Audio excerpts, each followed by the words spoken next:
നടൻ സലീം കുമാറിനെ പറ്റിച്ച സ്വാമിയെ അറിയാം. കഴിഞ്ഞ ദിവസം അന്തരിച്ച നടൻ സലീം കുമാർ തൻ്റെ മഞ്ഞപ്പിത്തം ഭേദമാക്കാം എന്ന് പറഞ്ഞുകൊണ്ട് ഒരു സ്വാമി മരുന്ന് തന്നതിനെ കുറിച്ച് പറഞ്ഞിരുന്നു. അദ്ദേഹം പറഞ്ഞ കാര്യം ഇതാണ്: തനിക്ക് മഞ്ഞപ്പിത്തമാണ്, മഞ്ഞപ്പിത്തം തന്നെ പല ഗ്രേഡിലുണ്ട്. അപ്പോൾ അതിലെ ഒരു ഗ്രേഡിലെ മഞ്ഞപ്പിത്തമാണ് തനിക്ക് പിടിച്ചത്. അപ്പോൾ അത് കാരണം തൻ്റെ സുഹൃത്തായിട്ടുള്ള ഒരു DYSP പറഞ്ഞു, വയനാട്ടിൽ ഒരു സ്വാമിയുണ്ട്, പേര് നിർമ്മലാനന്ദഗിരി മഹാരാജ് എന്നാണ്. അദ്ദേഹത്തിന് എല്ലാവിധ ചികിത്സയും വഴങ്ങും. അദ്ദേഹം ആയുർവേദ വൈദ്യനാണ്, വലിയ താത്വിക സംവാദത്തിലൊക്കെ ഏർപ്പെടുന്ന ആളാണ്. അദ്ദേഹത്തിന് വേദ ഇതിഹാസ പുരാണങ്ങളിലൊക്കെ വലിയ ജ്ഞാനമാണുള്ളത് തുടങ്ങിയിട്ടുള്ള കാര്യങ്ങളൊക്കെ പറഞ്ഞു. അതിൻ്റെ അടിസ്ഥാനത്തിൽ സലീം കുമാർ ഈ DYSP ആയിട്ടുള്ള കൂട്ടുകാരനെയും കൊണ്ട് അവിടേക്ക് പോയി. അവിടെ ചെന്നപ്പോൾ സ്വാമി നിർമ്മലാനന്ദഗിരിയെ കണ്ടു. അദ്ദേഹം 51 ദിവസത്തേക്ക് നിലം പരണ്ട എന്ന് പറയുന്ന ഒരു മരുന്ന് കഞ്ഞിയിൽ ഇട്ട് കുടിക്കാൻ പറഞ്ഞു. അങ്ങനെ സലീം കുമാർ 51 ദിവസമല്ല 501 ദിവസം കഴിഞ്ഞിട്ടും അദ്ദേഹത്തിൻ്റെ രോഗം ഭേദമായില്ല എന്നാണ് അദ്ദേഹം പറയുന്നത്. പിന്നീട് അദ്ദേഹം സ്വാമിയെ വിളിച്ചപ്പോൾ സ്വാമി ക്യാൻസറിൻ്റെ 4ാം ഗ്രേഡായിട്ട് വെല്ലൂർ ആശുപത്രിയിൽ ചികിത്സയിലാണ് എന്നുള്ള തമാശയാണ് സലീം കുമാർ പറഞ്ഞത്.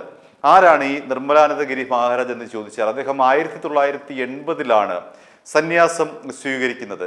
വാരണാസിയിലെ അച്യുതാനന്ദഗിരി മഹാരാജിൽ നിന്നാണ് അദ്ദേഹം സന്യാസം സ്വീകരിക്കുന്നത്. തുടർന്ന് 1983 അദ്ദേഹം കേരളത്തിലേക്ക് വരുന്നു.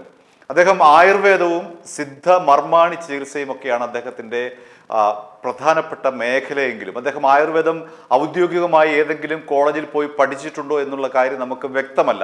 പക്ഷെ അദ്ദേഹം പറയുന്നത് ആയുർവേദത്തെക്കുറിച്ച് ആധികാരികമായി തന്നെയാണ്. അദ്ദേഹം ശ്രദ്ധ നേടുന്നത് കൈരളി ചാനലിൽ കൂടിയാണ്. പിണറായി വിജയനുമായി അടുത്ത ബന്ധമുള്ള ഒരു സ്വാമിയാണ് ഈ പറയുന്ന സ്വാമി നിർമ്മലാനന്ദഗിരി മഹാരാജ്. അദ്ദേഹത്തിന് കേരളത്തിനകത്തും പുറത്തും ഇപ്പോഴും ലക്ഷക്കണക്കിന് ആരാധകരുള്ള ആളാണ്. ഏതായാലും അദ്ദേഹത്തെക്കുറിച്ച് സലീം കുമാർ പറഞ്ഞ വാക്കുകൾ കേട്ടതിന് ശേഷം നമുക്ക് മടങ്ങി വരാം. അത് എല്ലാ മഞ്ഞപ്പിത്തവും വൈദ്യുതി കൊടുത്ത മരുന്ന് കൊടുത്ത മഞ്ഞപ്പിത്തം മാറില്ല. മഞ്ഞപ്പിത്തം വൈദ്യുതി കൊടുത്ത മഞ്ഞപ്പിത്തം മാറുന്ന മഞ്ഞപ്പിത്തം ഒന്നും കഴിച്ചില്ലെങ്കിലും മാറും. അത് ഈ പാവപ്പെട്ട ജനങ്ങൾ മനസ്സിലാക്കുന്നില്ല.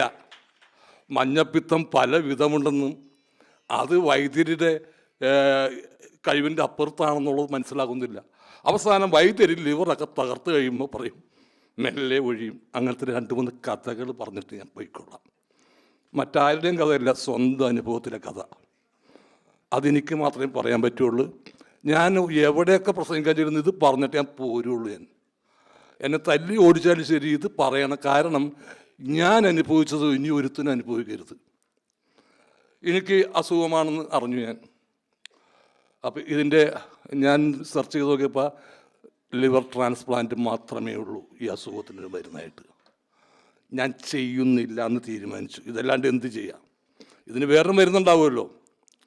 അങ്ങനെ നമ്മുടെ എറണാകുളത്തുള്ള DYSP, എൻ്റെ സുഹൃത്താണ് അദ്ദേഹം, ഞാൻ പേര് പറയുന്നില്ല. അദ്ദേഹം എൻ്റെ നന്മയെക്കുറിച്ച് വേണ്ടിയാണ് വന്നത്. അദ്ദേഹം എന്നെ തെറ്റിദ്ധരിപ്പിക്കാൻ വേണ്ടിയല്ല.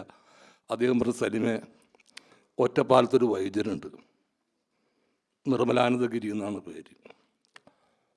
അദ്ദേഹം ക്യാൻസർ വരെ മാറ്റുന്ന വൈദ്യരാണ്. അപ്പോൾ ഞാനും കേട്ടിട്ടുണ്ട് അങ്ങനെ ക്യാൻസർ മാറ്റുമെന്ന് കേട്ടിട്ടുണ്ട്. എൻ്റെ കൂടെ പഠിച്ചൊരു പെൺകുട്ടി ക്യാൻസറായിട്ട് അവിടെ ചികിത്സിക്കാൻ വന്നപ്പോൾ ഞാൻ ആ റൂം എടുത്ത് കൊടുത്തത് അവിടെ ഒറ്റപ്പാലത്ത് ഗസ്റ്റ് ഹൗസിൽ എൻ്റെ പരിചയപ്പെടുത്തി. ഞാനും കേട്ടിട്ടുണ്ട്. അങ്ങനെ പറഞ്ഞ് നിർമ്മലാനന്ദഗിരി അടുത്ത് ഞാനും ഇദ്ദേഹം കൊണ്ട് ചെന്നു. നിർമ്മലാനന്ദ ഒരു 51 ദിവസത്തിനുള്ളിൽ ലിവർ സിറോസ് മാറ്റിത്തരും. അപ്പോൾ അങ്ങനെ എന്നോട് പറഞ്ഞു, നിലം പരണ്ട എന്ന് പറഞ്ഞു ഒരു മരുന്നുണ്ട്. ഈ നിലം പരണ്ട 51 ദിവസം കഞ്ഞിയിലിട്ട് കുടിക്കാൻ പറഞ്ഞു. 51 അല്ല 501 കഴിച്ചിട്ട് ഈ സാധനം മാറുന്നില്ല. അങ്ങനെ ഒരു ദിവസം ഞാൻ വൈദ്യരെ വിളിച്ചപ്പോൾ വൈദ്യര് അയാൾ സത്യസന്ധനാണോ, നല്ല വൈദ്യരാണ്. അപ്പോൾ അദ്ദേഹം എന്നോട് പറഞ്ഞു, സലിമേ, എനിക്ക് ക്യാൻസറാണ്, ഞാൻ വെല്ലൂർ ക്യാൻസർ ഹോസ്പിറ്റലിൽ നിൽക്കുകയാണ്, ക്യാൻസർ 4th സ്റ്റേജാണ്. അങ്ങനെ സത്യമായിട്ടോ പറഞ്ഞു, അല്ലെങ്കിൽ അത് കള്ളനാണെങ്കിൽ എനിക്ക് പറയേണ്ട കാര്യമില്ല. അങ്ങനെ സത്യസന്ധനായിരുന്നു. എന്നിട്ട് പറഞ്ഞു, എനിക്ക് ഈ വൈദ്യരായിരുന്നു ഇവിടെ ക്യാൻസറിന് ചികിത്സിച്ചത്. സ്വാമി നിർമ്മലാനന്ദഗിരി മഹാരാജ് 1990 ഷൊർണൂർ കേന്ദ്രീകരിച്ച് ചികിത്സ ആരംഭിക്കുന്നത്. അദ്ദേഹത്തിന്റെ ചികിത്സ സൗജന്യമായിരുന്നു. പല വിചിത്രവാദങ്ങളുമാണ് അദ്ദേഹം ഉന്നയിക്കുന്നത്. മുട്ടായുക്തികൾ എന്ന് വേണമെങ്കിൽ പറയാം. ആധുനിക ലോകത്തെയും ആധുനിക ജീവിത സമ്പ്രദായത്തെയും ആധുനിക വൈദ്യശാസ്ത്രത്തെയും ഒക്കെ കടന്നാക്രമിക്കുന്ന ഒരു ശൈലിയാണ് അദ്ദേഹത്തിൻ്റെത്. പക്ഷേ അദ്ദേഹം പറയുന്നത് ക്യാൻസർ ഒരു മഹാരോഗമല്ല, അതിനെ ചികിത്സിച്ച് ഭേദമാക്കാവുന്നതാണ് തുടങ്ങിയിട്ടുള്ള നിരവധി അവകാശവാദമാണ് അദ്ദേഹം ഉന്നയിക്കുന്നത്. ആധുനിക ചികിത്സാ രീതിക്ക് ബദലായി അദ്ദേഹം തൻ്റെ സ്വതസിദ്ധമായിട്ടുള്ള മരുന്നുകൾ വികസിപ്പിക്കുകയും അത് കൊടുക്കുകയും ചെയ്യുന്നു. ആ മരുന്നുകൾ അദ്ദേഹം സൗജന്യമായിട്ടാണ് കൊടുക്കുന്നത് എന്നതുകൊണ്ട് തന്നെ കേരളത്തിൽ മാത്രമല്ല അന്യദേശത്തു നിന്നും തന്നെ നിരവധി പേർ അദ്ദേഹത്തെ തേടിയെത്തിയിരുന്നു. തന്നെ തേടിയെത്തിയിരിക്കുന്ന ഈ രോഗികൾക്കെല്ലാം തന്നെ ഇത്തരത്തിൽ മരുന്ന് നിർദ്ദേശിക്കുകയും അത് സൗജന്യമായി നൽകുകയും ചെയ്ത ആളാണ്. അതുകൊണ്ട് തന്നെ അദ്ദേഹത്തിന് വലിയ ഒരു ആരാധക വൃന്ദത്തെ സൃഷ്ടിക്കാനായി അദ്ദേഹം കേരളത്തിൽ അങ്ങോളം ഇങ്ങോളം ആത്മീയ പ്രഭാഷണം നടത്തിയ ആളാണ് എന്ന് മാത്രമല്ല കൈരളി ചാനൽ കൂടി അദ്ദേഹം നടത്തിയ ആത്മീയ പ്രഭാഷണങ്ങൾ ഇപ്പോഴും യൂട്യൂബിലുണ്ട്. അദ്ദേഹം പിണറായി വിജയനുമായി അടുത്ത ബന്ധം പുലർത്തുന്ന ആളാണ്. പിണറായി വിജയന് പിഴിയും കിഴിച്ചിലുമൊക്കെ നടത്തുന്ന ആള്, ഒഴിച്ചിലുമൊക്കെ നടത്തുന്നയാൾ ഇദ്ദേഹമാണെന്ന് പറഞ്ഞു കേൾക്കുന്നു. എന്തു തന്നെയായാലും പിണറായി വിജയനുമായി അടുത്ത ബന്ധം പുലർത്തുന്ന ഒരാളാണ് ഈ പറയുന്ന നിർമ്മലാനന്ദഗിരി മഹാരാജ്. അദ്ദേഹം മരിച്ചതിന് ശേഷം അല്ലെങ്കിൽ അദ്ദേഹം സമാധിയായതിനു ശേഷം പുറത്തിറങ്ങിയ പുസ്തകത്തിൽ പിണറായി വിജയന്റെ ഒരു അനുസ്മരണ കുറിപ്പുണ്ട്. അങ്ങനെ ഉന്നതങ്ങളിൽ പിടിപാടുള്ള ഒരു സ്വാമി കൂടിയാണ് അദ്ദേഹം. ആത്മീയ കാര്യങ്ങളാണ് പറയുന്നതെങ്കിലും അതിനിടയിൽ കൂടി ഈ ആധുനിക വൈദ്യശാസ്ത്രത്തെ അടക്കം കടന്നാക്രമിച്ചുകൊണ്ട് ഈ പഴയ കാര്യങ്ങളൊക്കെയാണ് ശരി, പഴയ കാര്യങ്ങളിലെല്ലാം സയൻസാണ്, ഇപ്പോഴത്തെ സയൻസ് കൃത്രിമമാണ് തുടങ്ങിയിട്ടുള്ള അന്ധവിശ്വാസങ്ങളാണ് അദ്ദേഹം പ്രചരിപ്പിക്കുന്നത്. അങ്ങനെ പ്രചരിപ്പിച്ച കൂട്ടത്തിലാണ് ഈ പറയുന്ന DYSPയിലേക്ക് അദ്ദേഹത്തിൻ്റെ ആത്മീയതയിൽ കലർന്നിട്ടുള്ള ഈ പറയുന്ന ചികിത്സാ സമ്പ്രദായത്തെക്കുറിച്ചുള്ള അറിവെത്തുന്നതും ആ DYSP സലീം കുമാറിനോട് ഈ ഇദ്ദേഹത്തെക്കുറിച്ചുള്ള വിവരം പറയുന്നതും. ഇദ്ദേഹം പറയുന്നൊരു വാദം ഈ സ്ത്രീയിൽ പുരുഷ സംസർഗമില്ലാതെ ഗർഭസാധ്യതയെക്കുറിച്ചാണ്. അദ്ദേഹം പറയുന്നൊരു വരി പൂർണ്ണ ബീജമാണെങ്കിൽ പുരുഷ സംസർഗമില്ലാതെ കുട്ടിയാകും. അതെന്താണ് അദ്ദേഹം ഉദ്ദേശിക്കുന്നതിന് അറിയില്ല. പൂർണ്ണ ബീജമാണെങ്കിൽ പുരുഷ സംസർഗം വേണ്ട, അത് കുട്ടിയായി പരിണമിക്കുമെന്നാണ് ഇദ്ദേഹം പറയുന്ന ഒരു വാദം. അദ്ദേഹത്തിന്റെ ആ ഒരു പ്രസംഗ ഭാഗം കേട്ടതിന് ശേഷം മടങ്ങി വരാം. അത് പൂർണ്ണ ബീജമല്ലാത്തതുകൊണ്ട് സംഭവിക്കുന്നതാണ്. പൂർണ്ണ ബീജമാണെങ്കിൽ അത് പുരുഷ സംസർഗം ഇല്ലാതെ കുട്ടിയാവും.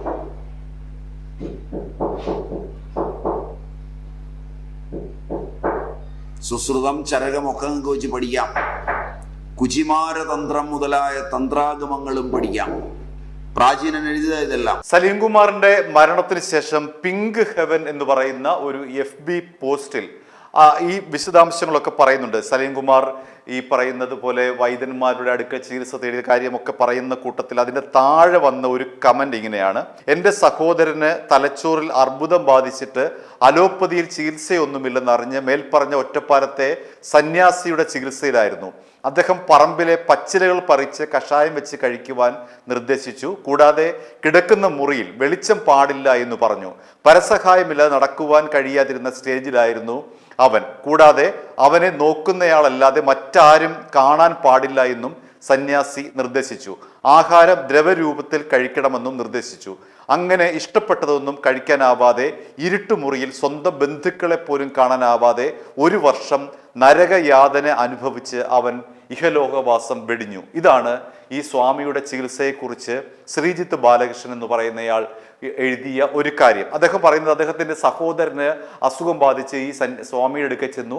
ഇരുട്ടുമുറിയിൽ അടച്ചുകൊണ്ടുള്ള അപരിഷ്കൃതമായിട്ടുള്ള ചികിത്സ നൽകി നരകയാതന അനുഭവിച്ചിട്ടാണ് അദ്ദേഹത്തിൻ്റെ അർബുദ രോഗബാധിതനായിട്ടുള്ള സഹോദരൻ മരിച്ചത് എന്നാണ് ഈ പറയുന്ന ശ്രീജിത്ത് ബാലകൃഷ്ണൻ അദ്ദേഹത്തിൻ്റെ അനുഭവം എഴുതിയിരിക്കുന്നത്. ഇത്തരത്തിൽ ഇദ്ദേഹത്തിന് എതിരായി നിരവധി പേർ ഇപ്പോൾ രംഗത്ത് വന്നിട്ടുണ്ട്. ഇദ്ദേഹത്തിൻ്റെ ഈ പറയുന്ന വാചോടാപത്തിൽ വിശ്വസിച്ച് അല്ലെങ്കിൽ ഇദ്ദേഹത്തിൻ്റെ വാക്ചാതുരിയിൽ വിശ്വസിച്ച് ആത്മീയതയിൽ കൂട്ടിക്കലർത്തിക്കൊണ്ടുള്ള ഈ ഒരു ചികിത്സാ സമ്പ്രദായത്തെ ഈ നാട്ടുമരുന്നും മർമ്മവിദ്യയും ആയുർവേദവും കൂട്ടിക്കുഴച്ചുകൊണ്ടുള്ള ഇത് ആത്മീയതയിൽ പൊതിഞ്ഞുള്ള ഇദ്ദേഹത്തിൻ്റെ ചികിത്സാ സമ്പ്രദായത്തെ വിമർശിച്ചുകൊണ്ട് നിരവധി പേരാണ് വരുന്നത്. പക്ഷേ ഇദ്ദേഹത്തിൻ്റെ ആരാധകർ കണ്ണുമടച്ചുകൊണ്ട് അതിനെയെല്ലാം ആക്രമിക്കുകയാണ് ചെയ്യുന്നത്. കാരണം അദ്ദേഹത്തിന് ഇപ്പോഴും ലക്ഷക്കണക്കിന് ആരാധകരുണ്ട് എന്നുള്ളതാണ് യാഥാർത്ഥ്യം. മാത്രമല്ല അദ്ദേഹം അദ്വൈതത്തിൽ അടക്കമുള്ള ആത്മീയ വിഷയങ്ങളിൽ അഗാധ പാണ്ഡിത്യമുള്ള ആളായിരുന്നു എന്നുള്ള കാര്യത്തിൽ യാതൊരു തർക്കവുമില്ല. അദ്ദേഹം ഭാരതീയ സംസ്കൃതിയെക്കുറിച്ച് വളരെ വിശാലമായ കാഴ്ചപ്പാടുള്ള ആളായിരുന്നു. അതേക്കുറിച്ച് അഗാധമായ ജ്ഞാനമുള്ള ആളായിരുന്നു. അതിലൊന്നും ഒരു തർക്കവുമില്ല. കേനോപനിഷത്ത്, തന്ത്ര, ഭഗവത്ഗീതയ്ക്ക് ഒരാമുഖം, ക്ഷേത്രോപാസന തുടങ്ങിയിട്ടുള്ള നിരവധി ഗ്രന്ഥങ്ങളുടെ കർത്താവ് കൂടിയാണ് അദ്ദേഹം. അങ്ങനെ നിരവധി ഗ്രന്ഥങ്ങൾ എഴുതിയ ഒരാൾ കൂടിയാണ് ഈ പറയുന്ന സ്വാമി നിർമ്മലാനന്ദഗിരി മഹാരാജ്. പക്ഷേ അദ്ദേഹത്തിന് ചികിത്സാ വൈഭവം എത്രത്തോളം ഉണ്ട് എന്നുള്ളതാണ് നമുക്ക് അറിയേണ്ടുന്ന ഒരു കാര്യം. പലരും ഇദ്ദേഹത്തിന്റെ ചികിത്സ മൂലം രക്ഷപ്പെട്ടു എന്ന് പറയുന്നു. അത് എങ്ങനെയാണെന്ന് ചോദിച്ചാൽ ആധുനിക വൈദ്യശാസ്ത്രം നൽകുന്ന വിശദീകരണം, ഇപ്പോൾ ഈ മരുന്ന് കഴിച്ചില്ല എങ്കിൽ തന്നെയും ശരീരത്തിന് സ്വയം ഹീൽ ചെയ്യാനുള്ള ഒരു ശേഷിയുണ്ട്.